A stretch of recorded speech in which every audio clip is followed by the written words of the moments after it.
Mithilanchal ambition परिवार में आप सबों का हार्दिक अभिनंदन और स्वागत है। मैं सुरेंद्र मोहन यादव आप सबों के बीच ऐसे व्यक्तित्व जो भारत देश के चिथड़े से निकलकर देश का महान व्यवसायिक एक धनी व्यक्ति का आदर्श स्थापित किया, ऐसा व्यक्ति का नाम धीरू भाई अंबानी था, जिसका पूरा नाम धीरज लाल हीरालाल अंबानी था। उनके पिता का नाम गौरवर्धन भाई अंबानी और माता का नाम यमुना बेन था।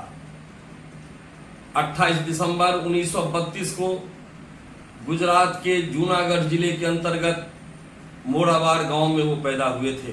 अपनी माता पिता के वे 5 संतान थे, जिसमें हीरालाल धीरू भाई अंबानी जिसे हम कहते हैं उनका दूसरा स्थान था। बचपन से मेधावी थे, पिता अध्यापक का काम करते थे, लेकिन बड़े परिवार होने के कारण आर्थिक हालत बहुत ही दयनीय थी। वो स्कूली शिक्षा, उच्च विद्यालय की शिक्षा तक गए और बीच में ही स्थिति दयनीय के कारण उन्हें छोड़ना पड़ा। आपको सुनकर यह प्रेरणा लेने का वक्त है कि वैसा व्यक्ति जो फल और नाश्ता बेचकर अपना जिंदगी की शुरुआत किए, उनमें भी उनको सफलता नहीं मिली।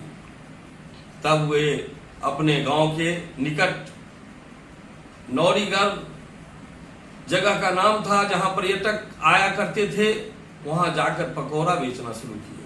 उनमें भी उन्हें सफलता नहीं हुई। तब उनके पिता गौरवर्धन अंबानी ने उनसे कहा कि तुम दूसरे जगह जाकर नौकरी करो।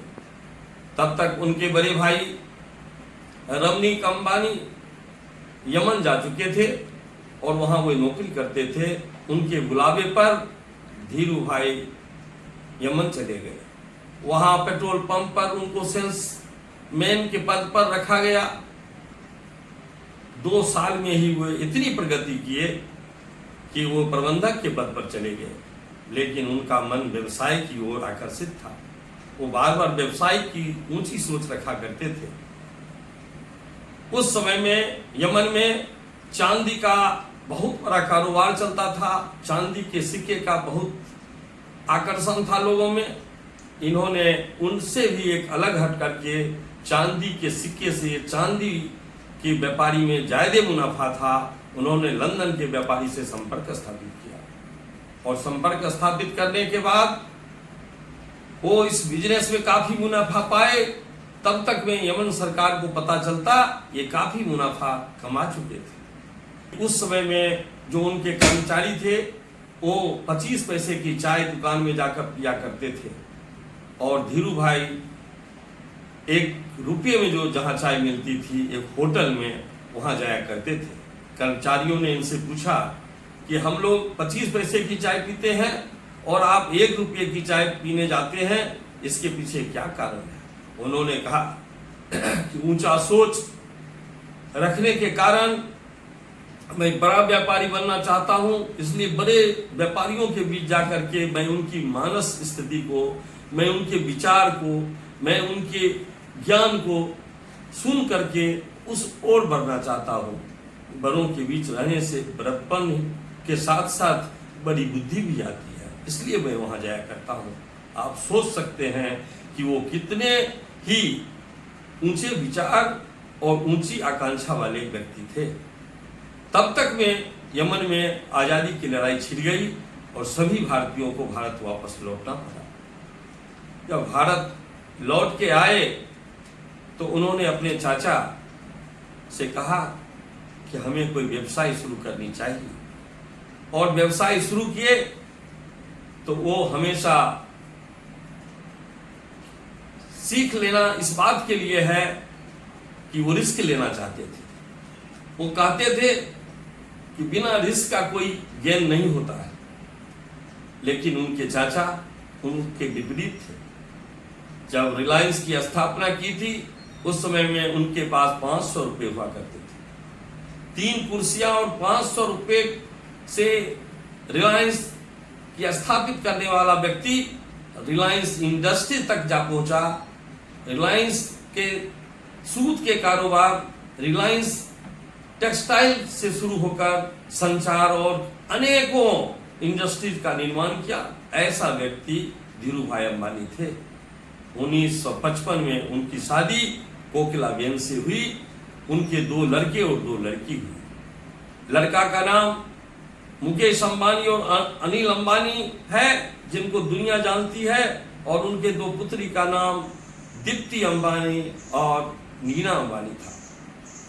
जब 1966 का दौर आया, रिलायंस अपने आप में एक मुकाम हासिल कर बैठा था और उस मुकाम हासिल करने के साथ वह ऊंचाइयों की ओर बढ़ने लगा। इस बीच उनके यह दिमाग में बात आई कि हमें भी मैनेजमेंट सीखना चाहिए। ऊंचा जाना चाहते थे। उन्होंने अपने स्तर से ही मैनेजमेंट की शिक्षा ली और हार्वर्ड जैसे विश्वविद्यालय से मैनेजमेंट करने वाले को अपने साथ रखा। बराबर ऊंची सोच रखने वाले अंबानी यहां तक नहीं रुके, बल्कि 1999 आते आते भारत का प्रथम धनिक व्यक्ति घोषित किए गए और विश्व का 13वां धनिक व्यवसायी साबित हुए। जब काफी ऊंचाई तक पहुंचने वाले अंबानी, जब अंतिम दौर सांसें की चल रही थी, वह 6 जुलाई 2002 का समय था।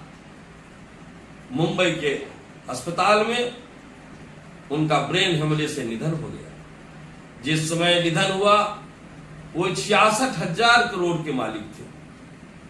इतना नहीं, उन्होंने कहा था कि 3 बातें हमेशा याद रखना: ऊंचा सोच, जल्दी सोच और आगे की सोच हमेशा रखो।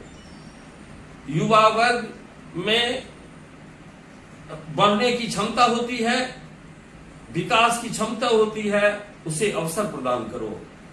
संबंध और आस्था किसी भी विकास की नींव कही जाती है। उन्होंने यह भी कहा कि बुरी परिस्थितियों में लक्ष्य से डिगना नहीं चाहिए, बल्कि उसे अवसर मानकर उसका उपयोग करना चाहिए।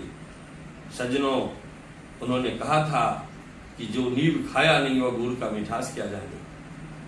ऐसा व्यक्तित्व के जीवन से हमें प्रेरणा लेनी चाहिए और हमें इन बातों को नहीं भूलना चाहिए कि भारतवर्ष का वह व्यक्ति जिन्हें कई पुरस्कारों से नवाजा गया था, the man of 20th century, the man of industrial area, Bharat देश के तरफ से उन्हें पद्म विभूषण का सम्मान मिला।